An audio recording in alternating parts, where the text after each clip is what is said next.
10 armed men, one freezer, and a discovery that would bring Alaska's most beloved homesteader to his knees. What they found inside wasn't just illegal. It was the kind of evidence that could destroy everything Otto Kilcher had built over decades on America's last frontier. But here's the twist nobody saw coming. Some secrets stay buried in the snow.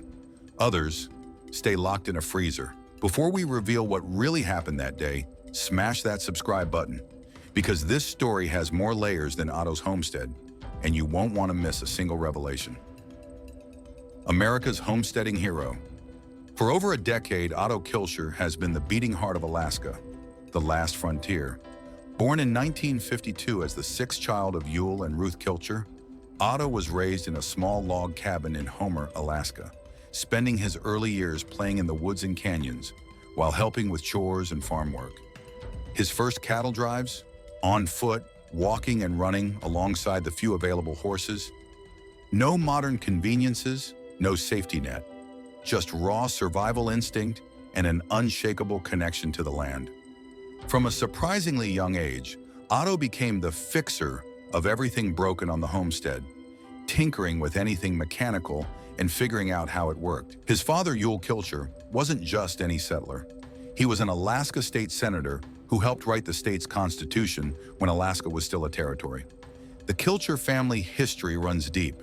They're descendants of Swiss immigrants who came to Alaska in the 1940s, fleeing the tensions of World War II. But there's another famous connection most people don't know. Otto is the uncle of Grammy-nominated singer Jewel, whose father, Atz Kilcher, is Otto's older brother. And here's what most viewers never knew about Otto's business empire beyond the homestead. Before television cameras ever arrived, Otto founded and led two successful companies, Coastal Freight and Salvage, Incorporated, which specialized in inland water freight transportation starting in 1993, and Apex Gear and Hydraulic Incorn, where he served as president. These weren't side projects. They were serious businesses built on Otto's expertise in hydraulics, logistics, and marine repair work. He specialized in freight transport across Kachemak Bay, managing the complex challenge of moving livestock and equipment by boat in one of Alaska's most unforgiving environments. His most notable innovation? The family boat, the Nanook, which Otto uses to transport horses across the bay. A dangerous operation requiring precise coordination between marine and land logistics. Charlotte handles the land-based operations while Otto manages the water transport, timing everything around tides, weather, and animal behavior. Otto even rose to become chairman of the Fox River Cattlemen's Association, where he supported cattle operations and land stewardship throughout the Homer area. Since Alaska, The Last Frontier premiered on December 29, 2011, Otto became more than a reality star. He became a symbol, proof that humans could still live independently, away from modern society's stranglehold. Fans called him the mechanic because there wasn't a machine he couldn't fix, a problem he couldn't solve. His trademark? Recycling and reusing everything. He's a collector of all useful stuff and equipment, making things appear out of piles of junk that he considers treasure. Some of Otto's most memorable innovations featured on the show include the homemade hydraulic water pump. When commercial pumps failed, Otto designed and built his own hydraulic system using salvage parts, providing reliable water pressure to the homestead. Snowplow surgery. In the dead of winter, with supplies running low and no replacement parts available for hundreds of miles, Otto performed emergency repairs on their snowplow, using nothing but scrap metal and welding equipment, keeping their only road access open. The drawbridge project. Otto constructed an actual working drawbridge between his cabin and what he calls his man cave, showcasing engineering skills that rivaled professional contractors. Tractor resurrection. Multiple times throughout the series, Otto brought decades-old tractors back to life, often fabricating replacement parts from scratch when originals were impossible to source. Over 11 seasons and more than 105 episodes spanning over a decade, Otto and his family showed millions of viewers what self-sufficiency truly meant. His estimated net worth? Approximately $4 million, earned not from television fame alone, but from decades of mechanical work, business ventures, and the family's collective ownership of over 600 acres, valued at roughly $3.6 million. But success breeds enemies, and fame invites scrutiny. The cracks begin to show. Most fans missed it. They were too busy celebrating Otto's latest triumph on screen to notice the red flags waving in the background. 3 marriages, 2 divorces, whispers of significant flaws that some ex-partners tried to expose. Otto's first marriage was to Olga von Siegesar, which ended in divorce.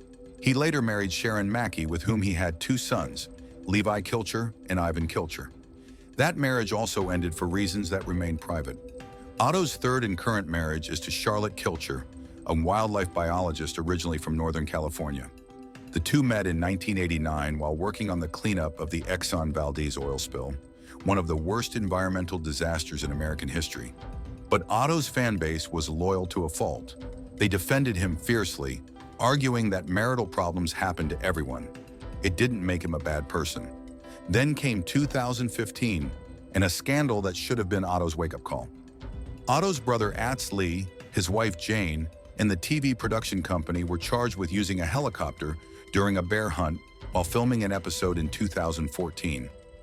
In Alaska, it's against the law to use any aircraft to find animals to hunt or to use a helicopter in hunting. The legal battle was serious. All 3 pleaded not guilty, while production company Wilma TV was fined $17,500. The charges against the Kilchers themselves were eventually dismissed, though the case was delayed because Atz Lee suffered serious injuries in a hiking accident. But that was just the beginning of Otto's legal troubles. April. Then came April 4th, 2016. The Kachemak Heritage Land Trust filed a civil lawsuit that should have ended Otto's squeaky clean reputation, but instead became another controversy he managed to spin his way out of. The allegations were serious. Otto had violated a conservation easement agreement dating back to 1994, one originally made with his late father, Otto Kilcher. What did they find? Unauthorized buildings exceeding the 3,000 square foot limit, piles of tires, mountains of debris, oil containers, building materials scattered across protected land that was supposed to remain pristine. The complaint alleged that Otto and the Kilcher Trust had agreed in February 2013 to remove a pole barn by September 30th, 2013, and a high tunnel by October 30th, 2014. Neither deadline was met. Otto's defense? They're calling it a building. I'm calling it a high tunnel. The Kenai Peninsula Borough doesn't tax it, so it's not a structure. Semantic games, legal loopholes, classic misdirection. His sister Katkin Kilcher Burton released a statement defending the family's proud history of stewardship, claiming any violations were merely technical and would be resolved. And it worked. The lawsuit quietly disappeared. The controversy faded. Otto's reputation remained intact. Fans continued their worship. Critics backed down. And Alaska, the last frontier's ratings soared, but the universe was taking notes. Life and death on the homestead. Over the years, the homestead has grown to 600 acres, with a road that now connects to Homer, though the family still lives without many modern amenities. Otto and Charlotte even established a peony field around 2009, starting with 400 plants. Charlotte now maintains about 200 productive peony plants, selling flowers locally and to buyers in the lower 48 states. Life seemed to be returning to normal. Otto continued his work, raising cattle, fixing machinery, teaching his sons the old ways. His 3 biological sons, Levi, Ivan, and August, along with his stepson Tori, had all learned the homesteading skills that made the Kilchers legendary. But in October 2022, everything changed. Season 11 of Alaska, The Last Frontier, premiered on October 9th, 2022. Fans settled in for another season of inspiring homesteading adventures. Instead, they watched in horror as one of the show's most dramatic and terrifying moments unfolded. Otto Kilcher was critically mauled by an ox, a steer, during a severe snowstorm in the first episode. Following the premiere, Otto posted an Instagram video showing the lead-up to the harrowing encounter. "Say hi to my friends if I don't come back," he's heard saying to the camera, seemingly aware that he was approaching a dangerous situation. The footage showed him traveling through heavy snowfall, approaching a group of oxen in the distance. What happened next was every homesteader's nightmare. One of the oxen attacked him and trampled him to the ground. He suffered severe injuries, including a punctured lung, a broken rib, a fractured shoulder, a broken arm, and multiple minor wounds. His wife Charlotte and their son August were nearby and heard his screams. They rushed to help him and called for emergency responders. The weather was so severe that a helicopter couldn't be deployed. Otto had to be transported by ambulance through treacherous conditions to Homer Hospital, then airlifted to Anchorage for emergency surgery. Otto wrote on Instagram, "Well, suppose the cat's out of the bag by now. It was a great day at the head of the bay, just ended poorly. High tides, snowstorms, no problem. Bovine trample, emergency responders. Not so cool." Doctors weren't sure if he would survive. The younger generation, even August, and the extended family, had to step up immediately or the homestead wouldn't survive the winter. For weeks, Otto's fate hung in the balance. Charlotte couldn't even visit him in the hospital due to COVID-19 restrictions and the severity of his condition. Fans flooded social media with prayers and well wishes. The Discovery Channel remained tight-lipped about whether Otto would ever return to the show. And then came the rumors. Death hoaxes began spreading online. Fake Facebook pages posted images of Otto in gold frames with "Rest in Peace" messages.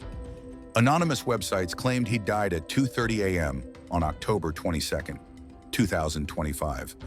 But Otto Kilcher is a survivor. He stayed in the hospital for several weeks and underwent physical therapy to regain his strength and mobility.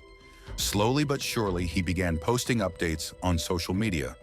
First from his hospital bed, then from home, then finally back on a horse. The 71-year-old mechanic who'd survived Alaska's harshest winters for 7 decades wasn't going down without a fight. Today, Otto has made a remarkable recovery, though he still deals with some pain and limitations. He's returned to work on the homestead, continuing to fix machinery, tend cattle, and pass his knowledge to the next generation. But the accident changed something fundamental. It reminded everyone, including Otto himself, that the homesteading life isn't romantic. It's dangerous.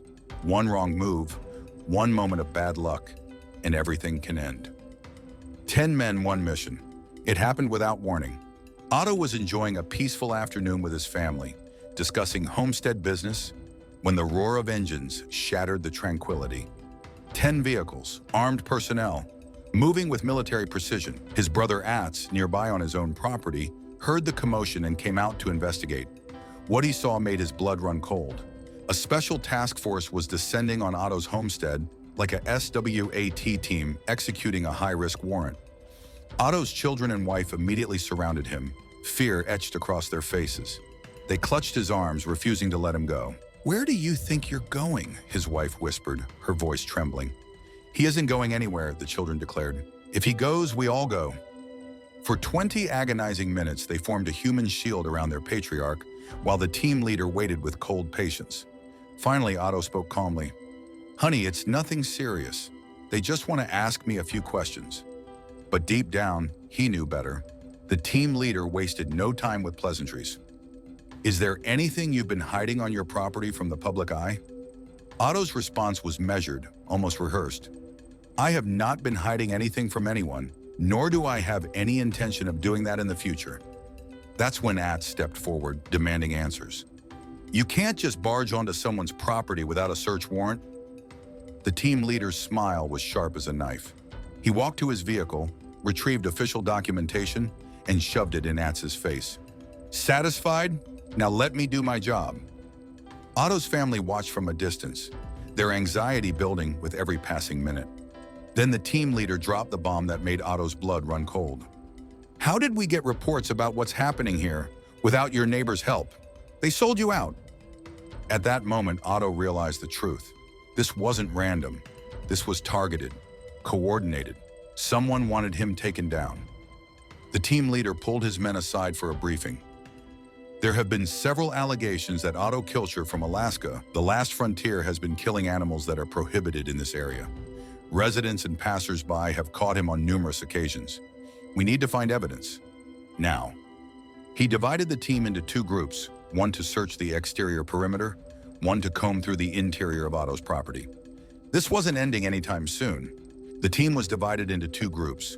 One combed the exterior, checking tree lines, outbuildings, equipment sheds, searching for evidence of illegal hunting, poaching, or wildlife violations. For 30 minutes, they found nothing. The second team tore through Otto's house with surgical precision.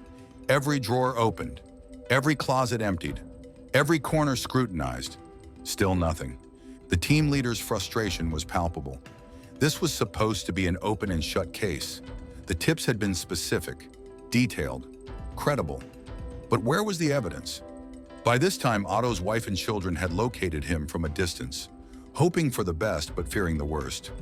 The calm, serene atmosphere only deepened the suspense. After about 30 minutes of vigorous searching, the exterior team reported back with nothing. "Sir, we didn't find anything. This could be some misplaced priority." "All right, stand back while we await information from inside," the leader replied. Inside, the search continued. The team leader grew impatient and went in to supervise personally. "Is there any progress?" he asked. "None for now, sir." "Keep moving, we'll find something." His eyes scanned the entire space, hoping something might click. Then it did. "Wait a minute, has anyone searched the fridge?" "Yes, sir, I tried, but it was locked." The team leader stood up and called Otto forward. The freezer that changed everything. Otto's hands trembled slightly as he retrieved the keys and handed them over. The freezer was massive, 600 liters of storage capacity, packed with meat and provisions for his family's survival through harsh Alaskan winters. The team leader swung open the door. Row after row of neatly wrapped packages. Everything labeled, organized, preserved according to homesteading tradition. He was about to close it, ready to admit defeat, when something caught his eye. A black bag tucked in the back corner, different from the others, unmarked. "Open it," he commanded. One of his team members carefully untied the bag. What tumbled out made everyone freeze. The carcass of an animal, expertly butchered, carefully stored.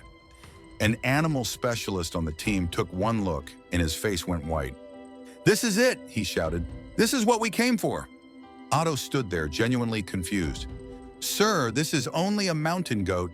I hunted it legally this morning and butchered it for my family." The team leader's expression hardened. "Is this not a coyote? Do you think I don't know what I'm looking at? I'm telling you, it's a mountain goat. You're under arrest. Handcuff him." Time seemed to stop. Otto's world crumbled in seconds. For the first time since this nightmare began, tears streamed down his face. He knew exactly what this meant. Even if he was eventually cleared, the damage would be catastrophic. His reputation, built over decades, could be destroyed in a single news cycle. As officers moved to escort him out, his wife blocked their path. "What did he do? I need an explanation." "Come to the station if you want answers," the team leader replied coldly. Atz tried to calm her down, but she turned on him too. "Even you can't stand up for your brother?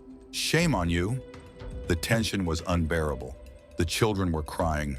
Charlotte was shouting. The officers were getting impatient. And then, as tensions reached their breaking point, the impossible happened. Otto's legs buckled, his eyes rolled back, and Alaska's toughest homesteader collapsed to the ground. Panic erupted. The officers immediately removed his handcuffs and called for emergency medical assistance. His wife climbed into the vehicle as they rushed to provide aid. Within seconds, sirens wailed as the convoy sped away, leaving Otto's children frozen in the driveway, watching their father disappear, not knowing if he'd ever come home. Here's where this story takes its most unexpected turn. Initial tests at the hospital revealed something crucial. The animal in Otto's freezer was exactly what he claimed: a mountain goat, legally hunted within proper regulations. The animal specialist on the raid team had misidentified it in the heat of the moment, leading to a wrongful arrest that never should have happened. But the damage was already done. News of the raid spread like wildfire. Social media exploded with speculation. Otto's reputation took a massive hit before the truth could catch up. The stress of the false accusation, combined with the physical trauma of being handcuffed and confronted, had caused Otto's collapse. Medical evaluations showed he'd experienced a severe anxiety attack and temporary cardiac stress. Who tipped off authorities with false information? That question remains unanswered. Was it vindictive neighbors? Competitors jealous of his television success? Someone with a personal grudge stemming from the 2016 land trust lawsuit? Or was it simply a case of Alaskan bush justice gone wrong, where rumors and suspicions spiraled out of control? Local authorities eventually issued a quiet apology. The charges were dropped. The case was closed. But for Otto Kilcher, the scars, both physical and emotional, remained. Otto Kilcher survived that day, both physically and legally. But the incident exposed uncomfortable truths about life in the public eye, especially for those living off the grid. Success breeds enemies, fame invites scrutiny, and sometimes the very independence you've fought to preserve becomes a target. The 2015 helicopter hunting charges against his brother, the 2016 land trust lawsuit, the 2022 ox attack that nearly killed him, and now this, a raid based on false accusations that led to wrongful arrest and public humiliation. The pattern is troubling. Is Otto a flawed man who's made mistakes? Absolutely. The land trust violations were real. The tensions with neighbors were documented. But is he the criminal some tried to paint him as? The evidence suggests otherwise. What's undeniable is this: the homesteading life Otto represents, authentic, independent, free from government overreach, threatens powerful interests who'd rather see everyone dependent on the system. Today, the Kilcher homestead still operates as a working farm. Visitors can even book appointments to see what life is like behind the scenes of the reality show, pick raspberries at seaside farms, or stay in cabins run by Otto's sisters. The family still gets together to perform music, honoring their rich musical heritage that produced Grammy-nominated artist Jewel. Alaska, The Last Frontier aired its 11th and final season in November 2022. While no season 12 has been officially announced, Otto continues his work, older, wiser, and more cautious than ever. He's launched a YouTube channel where he shares homestead updates, equipment maintenance demonstrations, and repair tutorials, extending the practical knowledge that made him famous. But the question lingers: how many more Otto Kilchers are out there, living quietly on their land, only one anonymous tip away from having their lives turned upside down? The raid on Otto's property wasn't just about one man or one freezer. It was a warning shot across the bow of everyone who dares to live outside the system. Maybe that freezer didn't just hold evidence. Maybe it held a warning, or a truth someone never intended for the world to discover. So what do you think? Was Otto set up, or was this a secret finally forced into the light? Let me know in the comments, because your perspective might shape where this investigation goes next. If this story caught you off guard, hit that like button and make sure to subscribe, because what we uncovered today is only the beginning. The frontier is still wild, the truth is still buried deep beneath the ice, and our search for what really happens beyond the cameras of Alaska's last frontier is far from over. See you in the next one, where the cold isn't the only thing that stings.